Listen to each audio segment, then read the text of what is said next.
Doing out there? Yeah, they didn't hear none of what we just said because I had the microphone muted.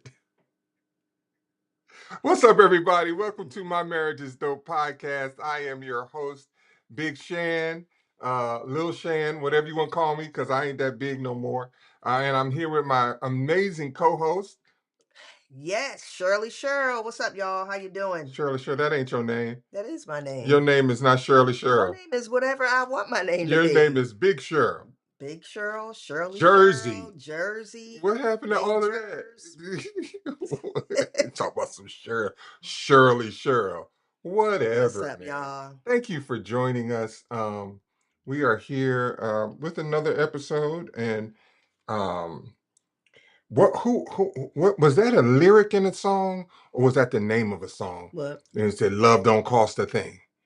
Love don't cost a thing. That Mm. is one of them R&B pop type joints, and I think it was girls singing, a female artist Hmm. or a group. I can hear it, but I don't know. Love don't cost It a was a thing. movie. I remember it That being a was a movie. movie. Love don't Love don't cost a cost a thing. thing. Yeah, I don't remember that I think it movie. was a movie. Wasn't it like a comedy or something like that? Mm. I don't know Well, why like one of Mike those like Epps is Tyler coming Perry, to my brain, one of them but type of movies, a romantic comedy. But I don't remember it. But I can imagine that somebody would have done a movie like that. Um, Thank you for joining us, man. We talking about yes. love and Jennifer, Jennifer come Lopez. on, look, Come look at on. that. What's up, Yeah. my boy Juan? What's Juan said up? that. Marcus said uh Marcus knew it too. What's up, Marcus? yeah, What's up? I knew it was a Jennifer female, Lopez. Jennifer Lopez. Yeah, man. Man, we have come to understand. Nick Cannon movie. I knew it was a movie too. Yep. Look, Now, was Marcus. the song in the movie? Was the song in the soundtrack? Now this has become a No, I think trivia it was a show. movie. Love Don't Cost a Thing. But I'm And it was a saying, song. but was the song a part of the Oh, like I in the, don't know. Anyway, man, love is it's two sides of a crazy coin, because on the one side of the coin, it's not expensive. Love does not cost like to be the easiest thing in the world to do, I think, is to love somebody. No, it ain't. It ain't I don't know easy. how you think that. You know it ain't. Why No, you okay. capping? No, The no, hardest thing in the world to do. no, on the on the front end, like on the end that's like Well, yeah, when it's gray, when it's no, not the ooby gooby shit, okay. but like the actual, like, okay, here we go. Love costs everything, Speaking y'all. Spanish Hmm. is not difficult. Yes, it is for a It's person who only don't speak difficult to a Spanish. person that doesn't speak Spanish Okay. or a person that has not grown up, Hmm. right? So, is it difficult or is it not difficult? It's It difficult. depends on the perspective, right? It depends on um, where you are, what has helped to develop you to this point that now you are trying to demonstrate or choose or extend, or they say love is an action word, right? To show love in action. Now we start getting into whether or not it's difficult or not. But when you look at it by itself, without baggage, without unhealedness, without the lack of education or being taught, love it's really not that hard. It's not hard to be nice. Like looking at, all right, so we're going to be operating from a couple of different perspectives, right? Okay. One, we're going to be looking at the biblical definite, because the English language does only gives you one definition of love. Like, I mean, not one definition, but one word for love. It's just love, Love, right? But we know in the Bible, love is defined. We hear that God is love, Hmm. right? But then it's like, well, okay, well, still, what is that? So we can point people to 1 Corinthians 13. It is probably the most comprehensive definition of love. It Hmm. is, if you want to know what love is, this is what love is, right? Hmm. And so we will use that as a framework and a basis from which we operate from, because we're not talking about the feeling. Hmm. right? But we also are realistic with the fact that we live in a world where it is just a very challenging thing. And so how do we make it not challenging? What's missing? What's the thing that's making it challenging? Because Mm, that's the reality. mhm, And you know, there is the reality that, like you said, yes, we have these biblical principles of what love is, but every day there are billions of people on the planet who are we are monolithic in this one thing, that we all want love. mm, All 8 billion of us, we all mm, want love. And many of us, we're missing the mark. Most of us are missing the mark, mm. honestly, in some way, shape, or form. And so I think it would benefit the people, you know, for us to give practical tools and to help give understanding to why we're missing the mark. Yeah. I know I can, you know, as much as I am an authority and a coach in this space, um, in this relationship space, I have become all too familiar recently with the fact that this is a work in progress. Like this is not something that Exactly. it's like you get this information, you arrive at a certain destination, Exactly. and you got it. Yeah. No, you don't got it, right? So you and I had some challenging interactions, um, just recently, and you couldn't have told me Mhm. that I didn't know that I didn't love you. You could have never said, Shannon, do you love Shirley? Or you don't love Shirley. And I'd have been like, you crazy. I love her. Love her with all my heart, with all my soul, and with all my mind. And then I hold up what love is supposed to look like in Mhm. 1 Corinthians 13. Mhm. And we know, sometimes I can, of course, you intimately know, sometimes I can be mean. Mhm. Like I could be like short and curt and uh affirm to the third and fourth power, Mhm. right? That's just, chalk it up to a bunch of different things, but reasons why. But I am that way. Child, have me standing in the airport line, Mhm. and I finally get to the counter, and they talking crazy. Mhm. Oh, crazy is coming. Mhm. Crazy is typically. I once I speak about it all the time. I remember when ET he dropped me off at the airport, and this was a time where you could just leave the car at the front Mhm. and then come in Mhm. and with the Mhm. person. And Right. he came in with me, and he was at the gate, and for some reason the flight was late or something like that. And man, I was going in on this lady.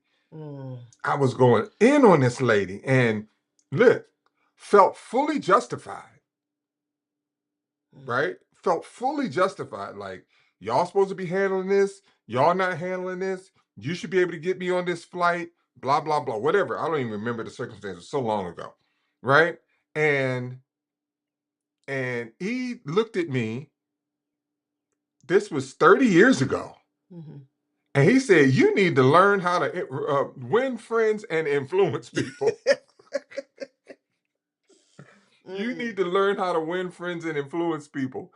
And I didn't get it at that point. Mm. I didn't get what he was saying. I was like, whatever. Like they supposed to. I have a Mhm. right Mm. for to be treated in a way that is commensurate with the ticket I paid for, the this, the that, whatever my feeling of entitlement was, in that moment. Mhm. And so I can be mean, and that has been exhibited. My children have experienced it. My wife has experienced it. The doggone Amazon customer service person has experienced it. Like it can be, yeah, right. So anyway, so she experienced that recently, and it was like, man, first of all, I was upset that I would make her feel sad in any way, right? Just that my wife would feel. anything other than love and support and caring from me, it was heartbreaking, right? And then I don't want a human being to even get that kind of rise in me. Like, what is it in me that was causing me to experience that? Because I have been experiencing it, right? Period. But then I went and I reread 1 Corinthians 13. And the first three verses, it kind of sets up the chapter. But then at verse 4, it goes into love is something. And the first thing that it says is that love is patient. Mm-hmm. And the second thing it said was love is kind. Mm-hmm. And I was like, now here we have to operate under the assumption that this is all the time because we know it's a choice. Mm-hmm. So if you are choosing to be patient and kind, you're either doing it all the time, you're doing it like you're picking and choosing when you're doing it. But what love says is this is present all the time. This just is a state of being that you operate in, that you function in, that you are in. Mm-hmm. And Mm-hmm. uh I was rebuked, man. Mm-hmm. Mm-hmm. And we know that it's not going to be all the time simply because using the famous term that people use, I'm human, right? Many times we use that as justification while not attempting to operate in the thing, in the patience, in the kindness. And that's where problems unfold for us as humans. But the goal is to continually strive to work towards being Christ-like, Right. to That's the continually work goal. towards embodying the what love is. Mm-hmm. That's the goal, and that is intentional everyday work. We had a beautiful conversation um what, yesterday morning or the day before, just talking about love and talking about the love languages, and just how w- we need to be more intentional about loving each other the way we need to be loved.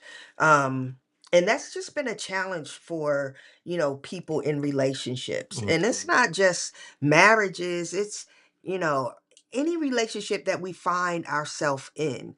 And we come to a point where there's a disconnect there. Mm-hmm.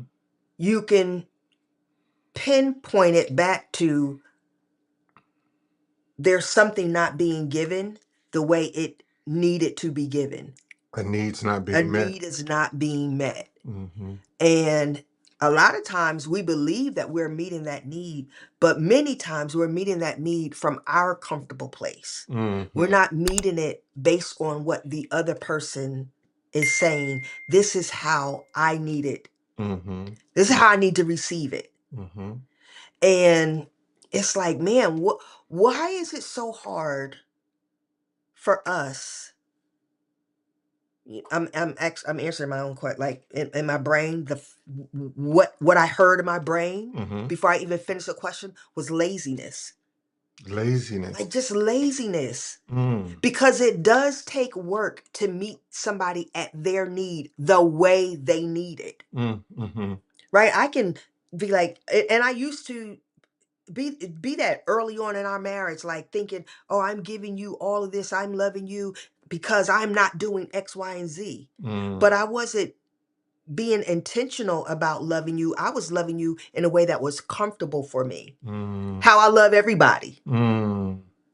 right? But how I have to love you, it's unique. How I have to love my kids, it's unique to them. How I have to love each of my friends, Right. It's unique. it's unique to them. It's unique. Right. But it's easy for us to just do the cookie cutter and just operate, how we operate. And this is the interesting thing.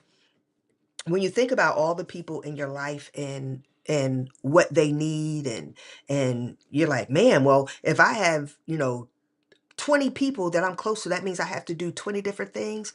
But when you think about it, it's really that part is not that difficult. Mm. It really isn't. That comes with being present. Right. If I'm in the presence of, I have two kids. If I'm in the presence of Jelani, I understand who Jelani is and how he operates. I'm in the presence of Khalif. I understand who he is, how he operates, and what he needs. Mhm. In the moment, give them what it is that they Give them need. what they need. Yeah. Mm-hmm. It really is that simple, Yeah, yeah, right? Give Shannon what it is that he yeah. needs because I understand what he needs. But that what in so in our new book that'll be released this year, we talk about, well, the title of the book is called The Seven Lost Love Languages. And it is basically a not a follow-up or a sequel to the first, but it's just an evolution of the concept and the idea of love languages, and what we've discovered through our coaching practice that some of these love languages are. And one of those languages is attuned presence. Mhm. And oftentimes um, we are in the presence of other human beings and we are not paying attention at all. We are We're not not. there. We're not. We are just not there. And so we miss so many opportunities for learning and seeing and discovery and being inquisitive and really, our brains have such a capacity for information and holding and we're not going to run out of space to for me to understand what my individual. All I got to do is be present Hmm. and show up in a way that says, I'm here, I see you, and I'm logging this about you so that in the future, I can recall that information, right? Hmm. So, just speaking to what you said about being present, will see, these are the things that make love not cost a thing. Hmm. Like it's like if I'm present, Hmm. Right. loving does not have to be hard and Yeah. forget, Hmm. like it like let's say I have all the baggage in the world, but I'm paying attention to the human beings that I'm interacting with. That doesn't that takes away at least it decreases the expense of me loving them. Now if I work on my baggage and I remove the baggage, or unpack the baggage, or what, put the baggage away or whatever, then that just adds to the fact that I'm present. And let me say this, because you brought the baggage in. This is the thing. This is why it's so important to work on the baggage, Mm-hmm. because when you have baggage, it's almost near difficult to be fully present, because what you want to do is unload. You're unloading on people when you have baggage. Mm-hmm. And so that the reciprocity is missing a lot of times in relationships, when you're going simply like simply to unload, Mm-hmm. right? And a lot of times you think that you're giving, but what looks like giving to you looks like stress to the other person on the other end. Mm-hmm. And so we really have to be mindful. Man, this is why this self-awareness piece is so important. We have to be so mindful of who we are and what we are carrying. Mm. What we are Can you carrying. can you just expound on that, because that I want people to I don't want people to just fly by that, Mm. right? When you say that, what do you mean? So you can look at your and I'll use Darrell. Thank you. I'll use him as an example. I love it. He said, so I spoke to my wife, I spoke to my therapist, I spoke to my spiritual brother about my sneaker addiction. They came to the conclusion he'll buy 2, 3 pairs a year. If he gets more, she can return them. Praise God. I'm proud of you, bro, for having that conversation. I'm so proud of you for that. I also spoke to someone that was addicted to drugs. He's been clean for 44 years now and and he told, which one do I want, sneakers or to be in debt, right? Do I want to spend money or make money? That hit me hard. Come on. Love it. Like he knew he was carrying, Darrell knew he was carrying this baggage, Mm, and it was affecting him in a way that was not serving him. mm-hmm, That's why self-awareness is important, right? He was honest enough with himself to say, this is affecting my marriage. mm-hmm, This is affecting my life. mm-hmm, I'm spending more money than I'm making. mm-hmm, mm-hmm, Right? There's not no balance here. mm-hmm, mm-hmm. And so what did he do? He brought it up on this live. Yep. Then he went, he spoke to his wife, he spoke to his therapist, and he spoke to his spiritual brother. Mm-hmm, He got guidance, and mm-hmm, now he's operating from that guidance that he got. mm-hmm, What is that going to do? That is going to draw his wife closer to him. That is going to draw him closer to his wife, right? But if we don't understand the baggage that we're carrying, and that's so deep because people will say, oh, I'm in an affair. I know I'm there. There's baggage. I'm angry. I know there's baggage. But looking at something like that, they may not think that that's baggage. mm-hmm, mm-hmm, Buying sneakers, how is that baggage? mm-hmm, Right? But praise God, he was so in tune enough to know that this is an issue. And so when I say, self-awareness is important, you have to understand what you are carrying. You have to take inventory of your heart. You have to take mm, inventory of the decisions that you are making. There is no way on planet Earth that you are having challenges in your relationship and you don't know why. And you don't know how you are mm, playing a part. mm, The only way is because you will not take honest inventory. mm, That's it. Sit with yourself. Have tough conversations with yourself. I swear by journaling. When you start writing, that stuff will come out. mm, Ask yourself, how am I showing up? Literally write that on the paper. How am I showing up? Be honest with yourself and listen. If you listen to your spouse, they're telling you every day how you're showing up. mm. They are in some way. Even in the disconnection and the quiet moments, they're telling you how you are showing up because they've told you verbally before how you were showing up. Mm. In the disconnection and in the quiet moments. There's a quote that I heard um, about 2 years ago. Was it 2 years ago? Yes, 2 years ago. That said, "Let silence do the heavy lifting." Mm, Right. yeah. So when you're that, the premise of that is be comfortable enough in a conversation to not feel the need to fill the space, the dead space, with words. Mhm, Right. So sometimes just being quiet is saying a whole lot. mhm. But we discovered that couples, they got to get that next thing They out. gotta They get got to that say that next next thing, thing. right? But what you just said, say it again. What did I say? You oh Um, you said oh oh, Lord. even in the quiet moments, your Even in the spouse, you you said, know but you what. said something else. You said in the quiet moments and the I can't remember. I'm sorry. Mm, I shouldn't have went on my story, but my story was connected to. It was as deep as that. mm, In the quiet moments are some of the heaviest moments, mhm, are some of the most revealing moments. mhm, And it is in that quiet that volumes are being spoken, mhm. but folks are not paying attention. Yeah, You're not present. yeah. And because you're not present, you cannot hear what's not being said. Mhm. Yeah, Right? yeah, You yeah. can't you so on your phone, you so your mind is on business, your mind is on whatever, or you so just tuned out Mhm, that you don't even know something's wrong. mhm, mhm. That's Yeah, crazy. yeah. The church we went to when we were living in Huntsville, Alabama, it's called Madison Mission, and our moniker, what's the Slogan. slogan was love is an action word, right? Madison Madison Mission, Mission, where where love love is an is an action action word. word. How do you spell action? For real? Yeah. ACTION? What's the first three words of Act. act, right? Mhm.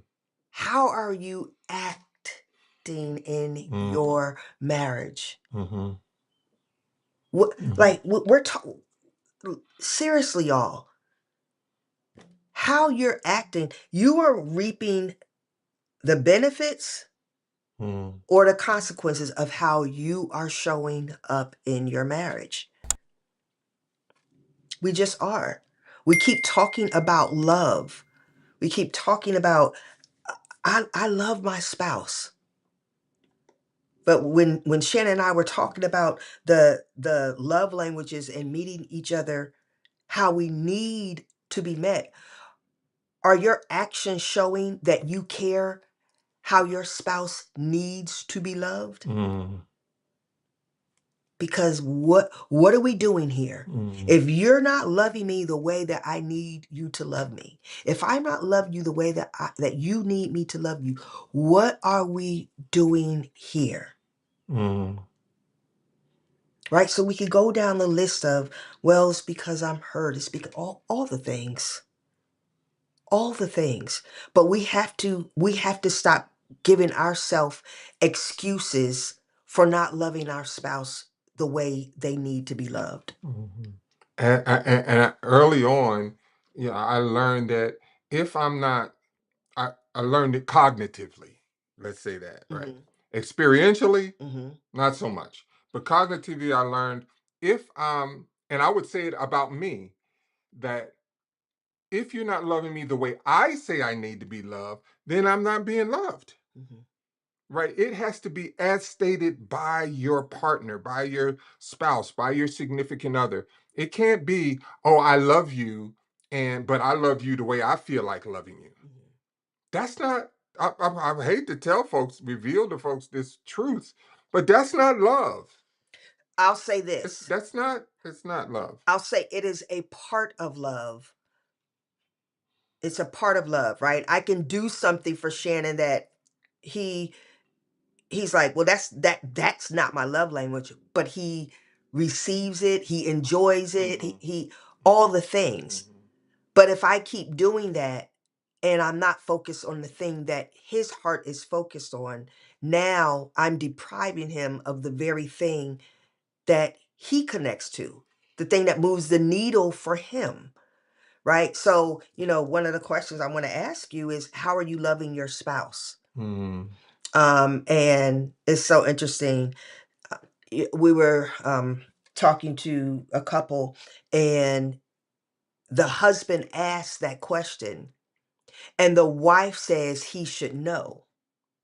Right now, I'm not debunking the fact that your spouse should know how you should be loved if you have told them over and over again. Mm-hmm. But this is the thing. When we're operating in relationships, whatever relationship it is, do you want to get the best out of them or not? Mm-hmm. Mm-hmm. That's just the bottom line that all of us need to come to. What is it that I want to get out of this interaction? What is it that I want to bring to this interaction? Mm-hmm. If I want to get the best out of him, and Shannon's asked me, babe, how do talk to me? Tell me how you need to be loved. What is it that you want? And I know we had this conversation last month. I could say, you should know. I absolutely could do that.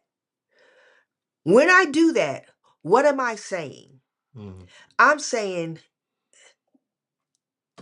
Negro, like, what's wrong with you? You are you dumb or are you stupid? Oh, right. Right? Like these are the things internally that Right. I'm saying when I say, Right. well, you should know. I shouldn't have to tell you. Right. Right. Right. Right. Right. Or I can take the approach of sharing again what I need, and then I can ask the question like, so babe, when we talked about this last month, what is it that made you not be able to remember? Mm. Like, did you really hear me? Mm. Were you really present? Right? Mm. This is accountability. Mm-hmm. How he handles that, that's on him. But how I approach him asking me, that's on me. That's the power that we have. We have the power to shift the situations we are in by how we approach our spouse. Mhm. You know what I'm saying? And all of that is a part of love. Being patient, being kind, not having the mentality of when your spouse comes to you and you believe that they should already have the answer, of tearing them down. Because listen, the whole you should know and why you ain't, all that is just tearing somebody down. Mhm. And, you know, when the flood came, right? We talk about the flood coming. The flood didn't come because a body of water fell from the sky. Mhm. It was drops of rain. It was drops of rain. Mhm. And that's what we do in our relationship. Drop, drop, drop, drop, drop. And eventually there's a flood. And it's going to be a flood of disconnection or a Mm. flood of connection. That's A good. flood of love or a flood of I don't like you. Mm. A flood of patience or a flood of irritation. Mm. It's gonna be a flood It's regardless. going to be a flood regardless. So the That's good. That's drops good. that are coming from you, what are they? What does it look like? What does it feel like? Mm-hmm. Mm-hmm. Mm-hmm. That's good. That's Yep. real good. Yeah. Like the drop, like when we talk about this, that concept in another way when we're coaching, because we talk about, you know, termite damage Mm-hmm. or water damage. Like Mm-hmm. it it don't start out as no swarm of termites. All right. It starts out one or two, and then they get in there and get to multiplying, and so. But what's really being said, even though we know it's not the best way to say it, is when a spouse is saying you should know, Mm-hmm. what they're really saying is, are you present? Absolutely. Are you Mm-hmm. paying attention to me? Mm-hmm. Like, am I just am I just some, is there some flash in the pan? Like you're not really paying attention to who I am, what I am, what's important to Yeah. me. Are you paying attention to any of that? Mm-hmm. Yeah. That's a legit question that's being asked. Yeah. Are you present? Yep. And we discovered that that's a love language that's been lost. Is people There's some people that feel loved when you are present with them, when you are in the space and there's no distraction and there's time enough for you to see them and them to see you. Mm-hmm. And that is what drives them more than uh, uh, physical touch, words of affirmation, gifts, acts of service. What's the other fifth one? Um, Words of affirmation. Mm. Words of affirmation, physical touch, gifts, acts of service, and dang. I can't remember the fifth Acts one. of service. Did we say Right. acts of service? Uh, Hmm. But and then the ones that we will reveal when our book is launched, when we go into that phase, it's like, but we talk about really the concept of the, like, what's the purpose of having a primary language mm-hmm. if the person that you're with is not going to speak that language to you? Mm-hmm. Like what is, like, I get it. Like it's some, and then some languages are hard to speak. Like if I had to learn Mm-hmm. Russian right now, I would be like, oh my God, like this, right? But if it's important enough to me, Mm-hmm. I'm gonna learn that language, Right. and I'm gonna learn it to the point that I'm fluent in it. Mm-hmm. I can understand it. I can speak it. I might not be technically right all the time with the tenses and what have you. Mm-hmm. A person that is Russian might chuckle at me a little bit and like, I see what you're trying to say. Mm-hmm. But if it's important enough to me, I'm going to learn that language. And what's happening in the reason why love seems to be so expensive is because we are not taking the time to learn how each other needs to be loved. You know, Pure and simple. it's like that reminds me of like, I'm on a journey of becoming healthier. If I had a stayed on the journey when I started back when, Mm-hmm. it would not be taxing to me emotionally. Mm-hmm. Mm-hmm. It would not be taxing to me physically Mm-hmm. because I stayed on task.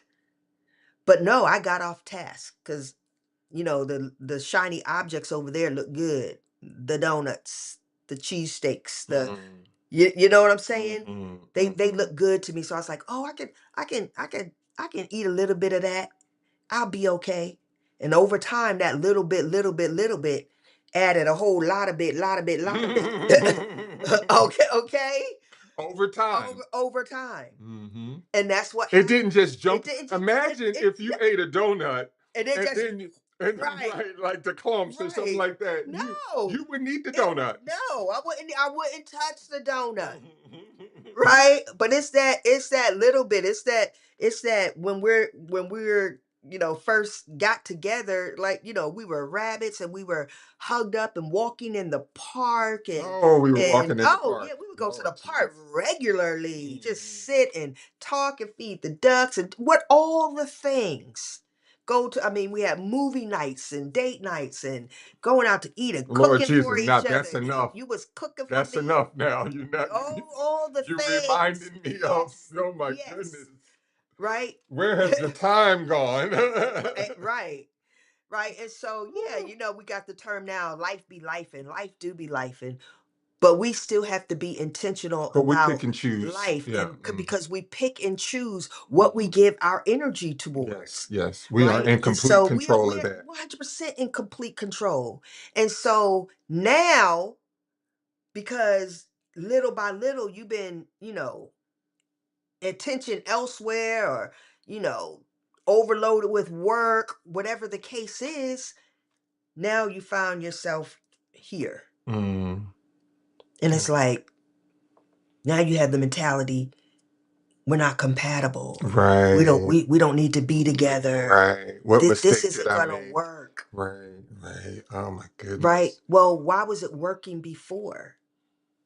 We have to stop giving ourselves an out. And I'm not saying it to say that some marriages shouldn't be, because some marriage shouldn't have been in the first place.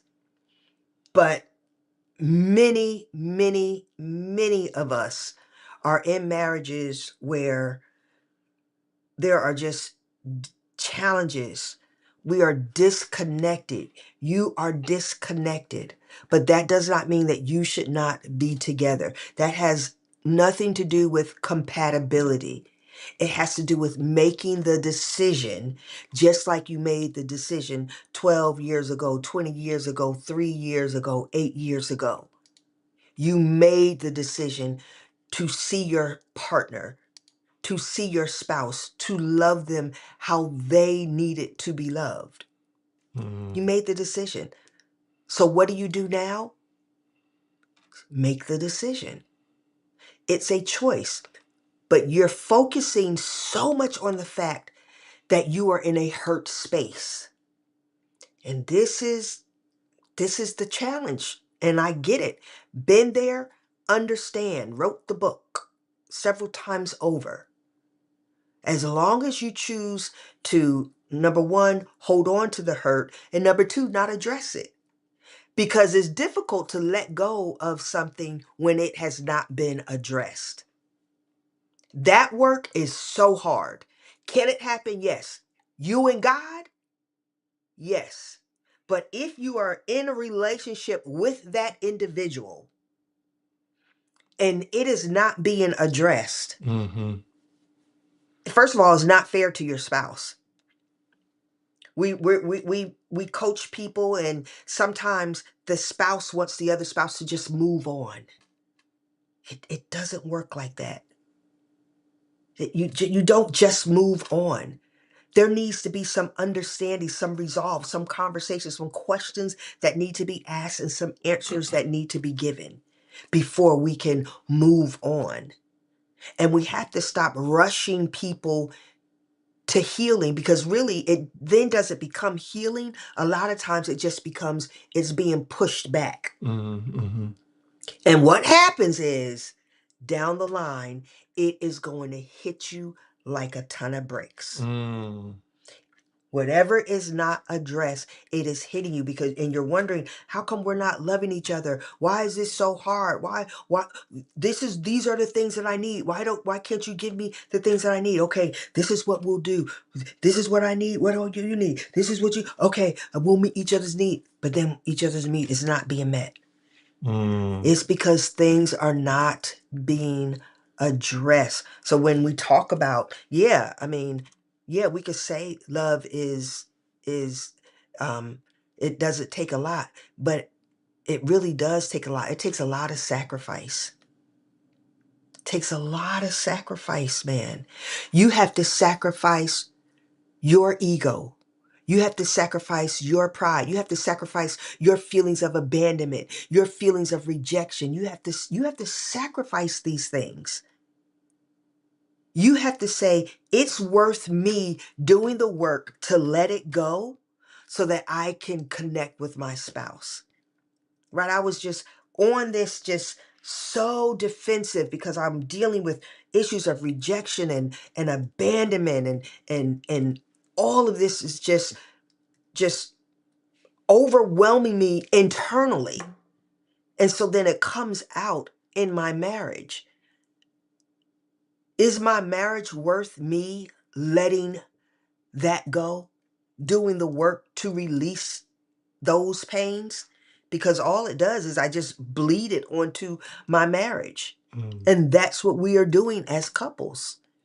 I was just doing some quick research because I wanted to make sure that what I was thinking about saying, I wanted to say and say properly. But so in the body, there is this process called atrophy. Mm-hmm. So that you will lose muscle Mm-hmm. if you don't use muscle. Mm-hmm. Yeah. Right? It won't just stay at the state that it is. Mm-hmm. You will actually lose it. Yeah. Right? That's called atrophy, muscle atrophy. Mm-hmm. There is a concept called entropy. Mm-hmm. And I'm not in a position, I'm not, I don't understand, I understand the concept, but I don't understand it to explain it scientifically. Mm-hmm. But it is a lack of a flow of a certain type of energy. Mm-hmm. So, you ever wondered why a house? You ever wonder? Thank you, Lord. Do you ever wonder why a house that sits if you take a brand new house, you build a brand new house, Mm-hmm. and you don't move anybody in it, Right. beautiful landscape, Mm-hmm. beautiful interior, exterior, all of the things, right? Mm-hmm. All of the different accoutrements of Mm-hmm. what a house is supposed to be. And then you never move anybody in it. Mm-hmm. And then no one ever goes in it. Mm-hmm. You would think that that house would stay the exact same. Yeah. No, It it doesn't. doesn't. That's because of a scientific law called entropy. And as long as there is not a certain type of thermodynamic transfer Mm-hmm. in that space, Mm-hmm. that space will deteriorate Mm-hmm. into something that is unattractive Mm-hmm. and unrecognizable. Mm-hmm. And this is what I did with my mental emotional health. Mm-hmm. I would avoid Mm-hmm. um all the things, like the certain types of things that were needed. Mm-hmm. I would avoid them for various reasons. Mm-hmm. And as a result, my mental emotional state, I'm thinking it's staying the same, but it's actually deteriorating Mm-hmm. to a point that it's like, you need help, brother. Mm-hmm. You can't be talking to people like this. Mm-hmm. Why are you talking to people like this? Mm-hmm. And it's because I'm not giving I have not, up until that point, given the proper attention Mm-hmm. and energy to that aspect of who I am so that I can grow, Mm-hmm. as opposed to um, uh, uh, uh, not grow. Mm-hmm. Or no, it's not growing or not growing. It's whatever the opposite of growing is. because the opposite of growing is not growing. Mm-hmm. Because not growing is staying right. I'm right here. Mm-hmm. I'm actually not right here anymore. Mm-hmm. I'm not growing. Digressing. I'm digressing. I couldn't Mm-hmm. think of that word to save my life. Mm-hmm. I'm digressing. Mm-hmm. Yeah. And that's not from a mental emotional health standpoint. That's Mm-hmm. not help. That's not good for anybody. Yeah. And so we are watching, especially in our practice, our coaching practice, we are watching couples ignore Mm-hmm. or abandon Mm-hmm. their marriage enrichment process. Mm-hmm. And then they're thinking that their marriage is staying the same, when in actuality, Yeah. it's getting It's worse. getting worse. And you're like, well, it's nothing major going on. Right. Right. It's nothing, just overtly just happening that But would it's make the it little seem, but drops. it's the lack of that energy Yeah. that is not being transferred Mm-hmm. that is causing the marriage to actually deteriorate. And then you're wondering, how did we How did get we here? get here? Yeah, Darrell said, wow, if I took the time to worry about my wife if she was sneakers, I think we would be much better. You know, you would be much better. If you looked at your wife the way you looked at them sneakers, brother, yes, y'all would be so much better. Absolutely. The sneakers can't hurt you. They make you feel good and look good. Right? So it's easier to connect to the sneakers. But that same energy you absolutely can turn towards your wife. Well, here's the thing about the sneakers are not telling you your breath stinks. Right. So the sneakers are supporting your ego, That's right. or your id rather. That's right. The sneakers are saying, the sneakers are they're like, you could walk around. What was the story about the king who was naked that was riding on the horse, and everybody was acting like the king was fully Fully clothed, clothed. and then there was the one person that was like, you like, you naked, man, Mm-hmm. right? It's like, but your sneakers are never going to offer you the benefit of an Ezer. An Ezer is a wife, a helpmeet. An Ezer Kenegdo is, that's what she is. She's my Ezer, and them sneakers could never, ever, ever provide what an Ezer provides, which a lot of is needed. Yeah. We need to be told our breath stinks. Yeah. Hey, man, you're not showing up in the now. Mind you, can we refine how it's said and when it's said and Absolutely. all of those other, yes, we can. But it still needs to be It said. needs to be said. Yeah. Because we can go out there with our butts all hanging in the wind, and if anybody will tell us, it'll be our spouse. Mm-hmm. I can't let you go out looking like that. And you should, we need to get to the point where we should want and desire that. Right? My growth really took off when I started shifting my mindset and saying it is going to be hard, but I want to know what it is that Shannon is saying. When he says stuff to me, I want to be able to sit in it, to hear it, and to say, okay, what do I need to do? Mm-hmm. How do I need to, what do I need to switch up? How to, what needs to be worked out in me? Mm-hmm. Mm-hmm. Um, that is what has helped in my growth process, being able to just sit in Mm-hmm. the things that I see about myself. And then sometimes we have blind spots, so somebody else sees it in you. So being receptive of your spouse, your the people closest to you, the people that Mm-hmm. you trust, Mm-hmm. that are closest to you, sometimes you need to go to them and you need to say, hey, want to and these are the people who you know will be butt naked with you. Like they already tell you the truth now. And just say, hey, listen, I want to have a conversation with you. I want you to do something. I want you to share with me all the things that you see in me where I can do better. Mm-hmm. Like what do you see as my blind spots? Mm-hmm. Let them share it and don't have nothing to say about it. Don't defend yourself. You're going into this for information. That's it. Not to have a conversation, not to defend yourself, not to give no excuses, justifications, none of that. Simply for understanding so that you can say, got it. Right? Why? Because you know they love you. They not just telling you, they're not just picking stuff out of the blue. They're telling you because they love you. Right? The creative, who was the creative? You know this individual. Coach Oh, that's catches this live from Dallas on the road. Thanks for mhm. being here, the creative. Um, marriage is gonna die one of two ways: death or divorce. Death or divorce.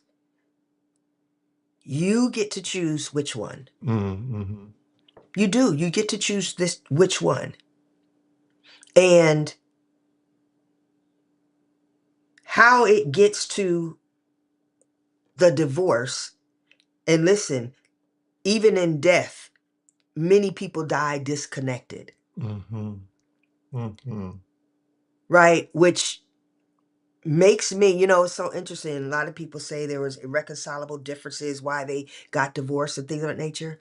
It's really disconnection. It really is disconnection. It's disconnection is why people are getting divorced. Any difference can be reconciled. Any difference can be reconciled. It's the disconnection. And so now, we want you all to be able to really take inventory of you as an individual and of your relationships, and to see how you are contributing to the disconnection. Because if you're honest about how you're contributing to the disconnection, that simply means you can then contribute to the connection. Remind me, I want to say something. Go ahead. Go ahead. This idea of, so we have been bamboozled. Mm. I'm gonna tell you how we've been bamboozled. Mm-hmm. In one particular area, Mm-hmm. uh, uh, uh, cars, Mm-hmm. the automobile industry. Mm-hmm. There's some people that get a brand new car Mm-hmm. every 2 years, Oh yeah. Mm-hmm. but there is something to be said about needing a new car. Mm-hmm. And the question is, do we need a new car or do we want a new car? And if we want a new car, why do we want it? Now look, you work hard for your money. It's nothing wrong with wanting a new car. But think about what a car industry is saying. I am making something for you that should only last you 2 to 5 years. Mm-hmm. This thing that is taking you down the road and should protect you and Mm-hmm. all of these different things, it's only going to last you this long. Mm-hmm. But here's what we don't do. Mm-hmm. What we don't do with cars is we don't take care of them. Mm-hmm. It's something to be said about when you wash a car regularly, when you clean it out regularly, when you get an oil change regularly, Mm-hmm. when you get your maintenance service checks regularly, when it's time that if a part is broken, you change it immediately. Mm-hmm. That car should last you for years. Yeah.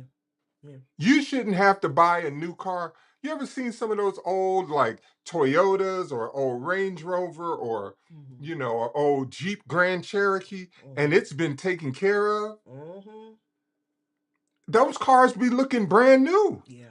And they could have 200,000-300,000 miles on it. Mm-hmm. It's because someone is giving it the proper attention. Mm-hmm. Well, That's it. that's it. We And, had a Honda that went to almost Michael, my brother, and went to almost 300,000 miles. My dad was a mechanic, regularly getting the oil change, turning the tires, the new brakes, checking the engine, new plugs. mm-hmm, Michael ran that thing until literally it just couldn't go no more. mm-hmm. Over 300,000 miles. And did good for him.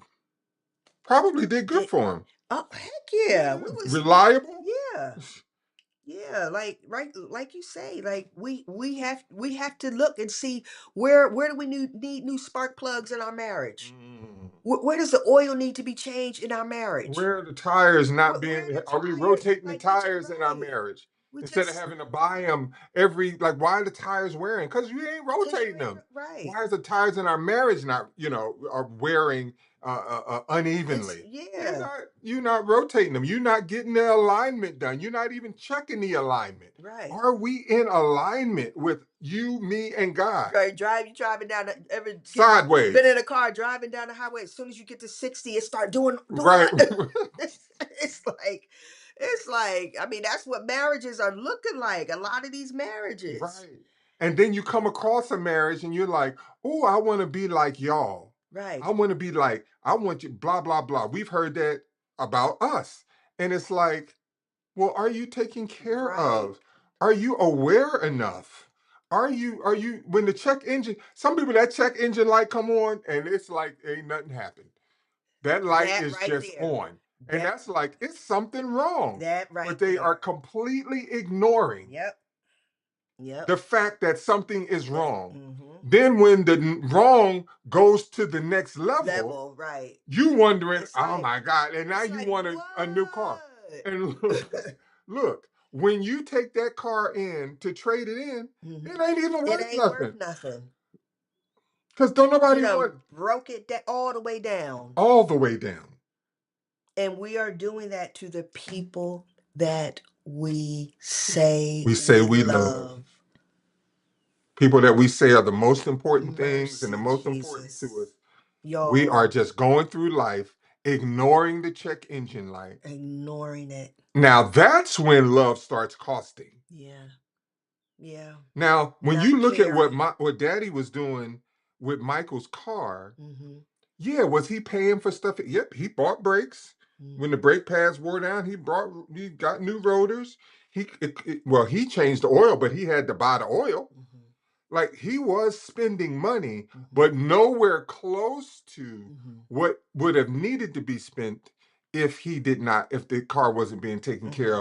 of on a regular Mm-hmm. basis. Yep. Yep. Yep. The creative, does divorce have a grieving process? Yes, 100% it yes, does. yes. Even you know what? Even if it was the worst marriage on planet Earth, there is a grieving process. The grieving process doesn't happen because we had a beautiful thing. No, that's why the divorce happened because it didn't turn into the beautiful thing. Right? Or it was beautiful at one point and then it went left and then stayed left for whatever reason. So but yeah, so yes, divorce absolutely has a grieving process and nobody can tell you how to grieve, how long to grieve, what it should look like. That's something you tell yourself. I encourage people to feel what you feel, um, experience what you need to experience, and if you're willing to learn, that helps in the healing process. Mm-hmm. But if you're filled with bitterness and anger, you will grieve much longer than you ever had to grieve. Mm-hmm. Much longer. Mm-hmm. Yeah. Yeah, it's very much like, unfortunately speaking from experience, is very much just like the death and dying process of a person dying. Hmm. It is very, very, very, very close to it. The only weird part about it is with divorce, that person is still walking around. Hmm. So it feels like they're dead, But but there, to me, yeah. it Hmm. felt like she was dead, Hmm. but I could see her, Hmm. and that caused some crazy stuff in my psyche. Right, right, right. So for sure, um, um, this has been TikTok, go to YouTube, My Marriage is Dope podcast. Go to YouTube, My Marriage is Dope podcast, TikTok. And there you guys can subscribe and you can ask your questions. the questions. We can only take questions right now from YouTube. So if you have a question or a comment, please go over to YouTube, My Marriage is Dope podcast, and ask your question. Ask your question. What's your closing comments on love costing, the cost of love? Um, be willing to sacrifice. Be willing to sacrifice whatever the cost is. Be willing to sacrifice and be willing to give whatever the cost is. Mm. Um, it's tough. Marriage is not easy. So that's why when people now say they want to be married, when I was in my 20s, I'd be like, oh, so excited. And as I gained more experience and wisdom, I don't have that same excitement. And it's not because marriage is not a beautiful thing, because it is, but to get to the beauty, what it takes. Mm. People don't understand. Like, we're all wrapped up in each other in the beginning. That does not last. It just doesn't. It looks different, right? The not that the love doesn't last, but the who we were in the beginning, Hmm. Hmm. Yeah. it does not look like that. Um, but we can still keep that same love and vigor for one another. Hmm. The work that it takes to do that. But hear what Coach is saying though. I want you all to understand that the work that she's talking about is the inner work. Hmm. It's not the work I need to see her do. It's the work that I need to do Yeah. that really adds so much more to the difficulty. Because as Coach says all the time, life is going to life. Like life is already going to life. So we don't need to add to Hmm. what life is already going to do. Yeah. Right? And so if I am willing and have the courage to dig deep and look at myself and take a long, hard look at who I am, how I'm showing up, if I take the time, listen, I know I'm trying to stay focused. When I come home from a trip, it takes me a while to unpack my bag. Hmm. Coach, she tends to unpack her bag almost right away, at least the next day. It takes me 2 or 3 days, sometimes 4 days, sometimes, to get my bag unpacked. I don't know why it does that, but that's how it is. If we can learn to go through the process early to unpack and put things in its proper place. Oftentimes, it's not that things are just so jacked up, it's just that things are not in their proper place. Hmm. The dirty clothes are not in the hamper. The clothes that need to go in the cleaners are not taken to the cleaners. Hmm. The shoes are not put back where they came from. Hmm. All of the, and then the bag is not, then you got to put the bag up Hmm. Hmm. to now create this environment that looks like your normal environment. But if you don't unpack that bag, especially if you need stuff in that bag Hmm. and you're living out of that bag, Hmm. it's just a thing in the way. Hmm. And so we are admonishing you all as we admonish ourselves. Unpack Unpack your bag, man. the Put that stuff bags. up. Unpack it, y'all. It's Put it not up. it's not worth it. It really isn't. Somebody came over from TikTok.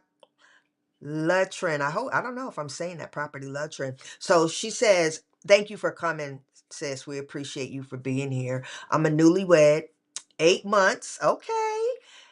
Congratulations. 8 months in, 25-year-old. And my husband is 24. What is y'all age difference and how would you say y'all have had to grow up with each other? I feel like my husband acts immature when I'm trying to have certain conversations with him.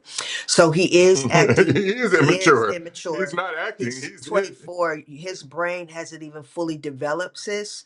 Um, um, 20 about around 26.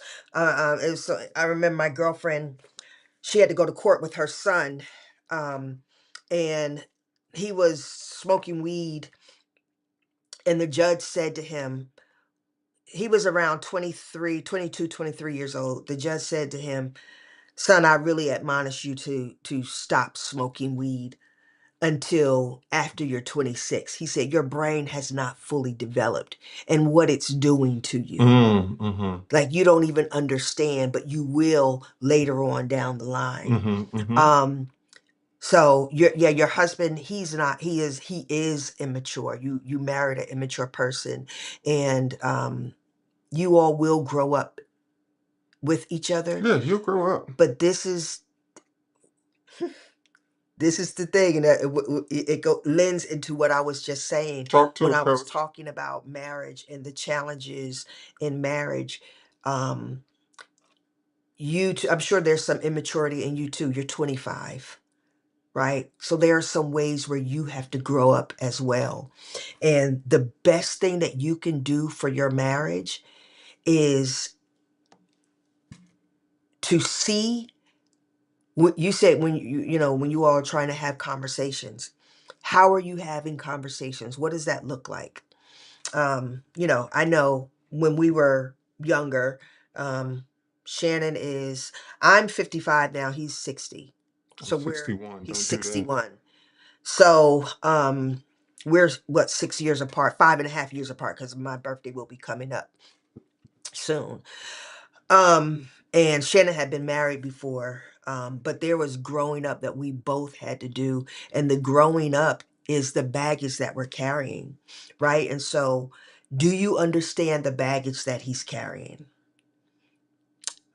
So that would mean his knowing his family history, the dynamics between him and his mother, the dynamics between him and his father, the dynamics between him and his siblings, right? How he views family, how he views husbandhood, wifehood. Like, have you all had these conversations? Roles. What is it that you all expect from each other? When you say you're having conversations, I'm going to go out on a limb to say the conversations are about the challenges that you're having with him, how you would like for him to show up in your marriage or as a husband. Mm. Um, have you all talked about what that looks like for each of you? Like, babe, let's talk about, like, how do you view yourself as a husband? Like, what does it look like for you? What does being a husband mean to you? Right? When we talk about being a wife and a husband, how am I, um, what does that role lend to the marriage? You understand? People are not having these conversations. We're just getting married because we love each other. So I definitely admonish you to start with having these conversations and to really understand how each of you view marriage Mm-hmm. and what you expect from each other. Then when you're having the conversations, how are you having the conversations? Is it, you don't do this or you don't do that, or I'm tired of this, I'm tired of that. You so immature. You need to grow up. You're not going to get from him what it Mm-hmm. is that you want. Mm-hmm. He's not going to grow up with that energy. All he's going to do is be the little boy that he is and rebel. Mm-hmm. Trust me on this, sis. You and I guarantee you're experiencing rebellion now. I can guarantee you, right? And so, and this is the thing. If it because he is immature, he does not know how to handle the pressure of being a husband. No clue. No clue. Y'all both trying to figure out what being a wife and a husband is. Right. And so that's why just having conversations is so important. Talk to him about the pressures. Like, how are you? I know we're only, I know we're just 8 months in, but what has it been like for you? One thing I will never forget that my mentor, Ronnie Vanderhorst, taught me is ask questions. When you make statements, it's laced in assumptions, judgments, criticisms, and the person's wall goes up. Mm-hmm. But when you ask questions, now what you're saying is, I want to hear what you have to say. I care about what's on your heart. You leave them now with the ball in their court for them to have to answer. Now those questions There's two different types of questions. There's interrogative questions and there's inquisitive questions. Mm-hmm. You want to ask inquisitive questions, not interrogative questions. Mm-hmm. Go ahead, Coach. She said we had some tough conversations, but I feel like he has a hard time opening up to me about the baggage he's had before me and hasn't let that go. Those are more of the tough conversations. Mm-hmm. I mean, that makes sense. That makes sense that at his stage of development, Yeah. that he would be challenged by having certain conversations. Mm-hmm. That just which like you are actually answering some of your own questions, and you guys have to make sure that you surround yourself with you. Well, we suggest that you have three types of couples in your life. You have a mentee couple, couples that have been married a shorter time than you, or let's say for you guys, because you only been married for 8 months, a couple that is about to get married or thinking about getting married.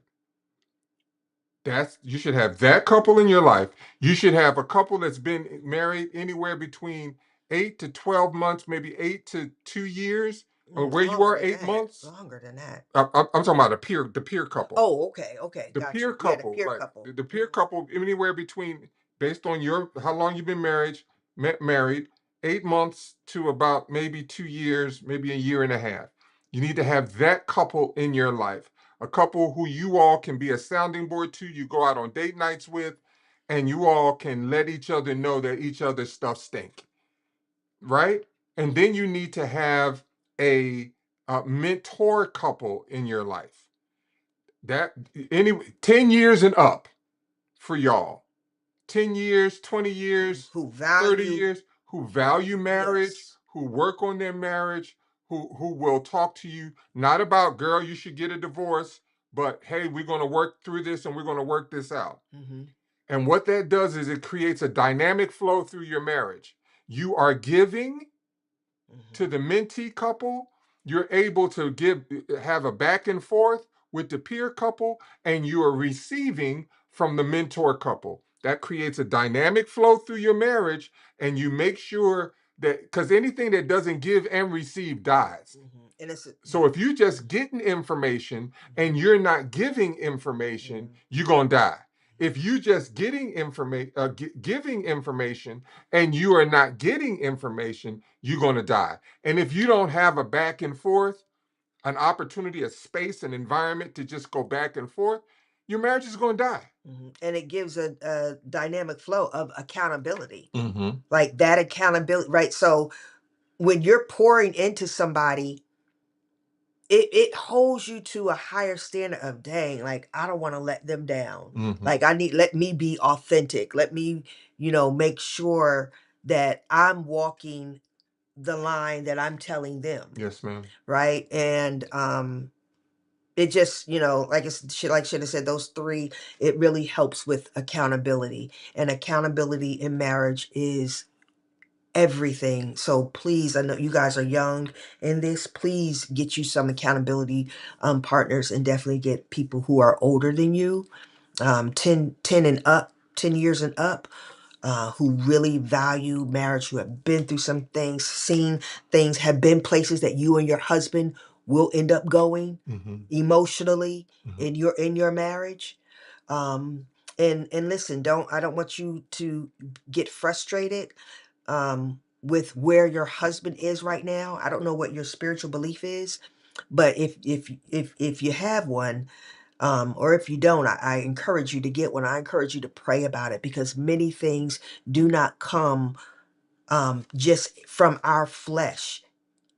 It is the higher power. It is God moving in us. We did not, so let me say this. It's Creative says something so key. It takes a lot of crushing to perfect y'all marriage. If they knew what y'all went through to have a marriage of gold, they wouldn't desire your marriage. You would not. And we will be perfecting until the day we take our last breath. You would not want to experience what Shannon and Shirley have experienced to get to where we are. And we're still bumping our heads and still figuring things out and still having moments and seasons of disconnection. And what do we need to do to connect? Needing counseling. Coaches need coaches. Therapists need therapists. Like, healing is real, y'all. It is real. And please don't have no shame in your game for seeking outside help. We all, every human on the planet needs it. And we just encourage you to get it. Thank you. We have recently joined a new church, praise God, with couples of different ages. But I feel like he doesn't air out his dirt and always want to say what I'm doing wrong, but doesn't want to take accountability for his actions. But who's gonna? What? There's a huge. Hold on, sweetie. Who's gonna air out? Who's gonna air out their dirt? It's dirt. No one's gonna point out their dirt. Like, your average person is not going to go into an environment and say, "Hey, this is what's wrong with me." There's shame. There's Even if it's just the two of you. right. Right. Like, so I want you to only be concerned about what are you doing? I'm hearing a lot about what he's doing. What are you doing? Are you going into this environment and sharing? Hey, I could be a better wife. I have this issue. Don't even wait for him Yeah, you to can't. say anything about you. You say something about you. Yeah. And only focus on, and the only reason why you're saying something about you and where you fall short and your mistakes is so that you can inform the people and they can give you wise counsel on how to change something, how to grow something, how to look at something differently or whatever. Right? You have to leave, you got to leave him up to the Holy Spirit. Yeah, you really do. And I know that this is going to be challenging for you, sis. But what's going to be more challenging is if you don't, and what that produces down the line. It doesn't produce anything good. Right? And stay on your knees on behalf of your husband in your marriage.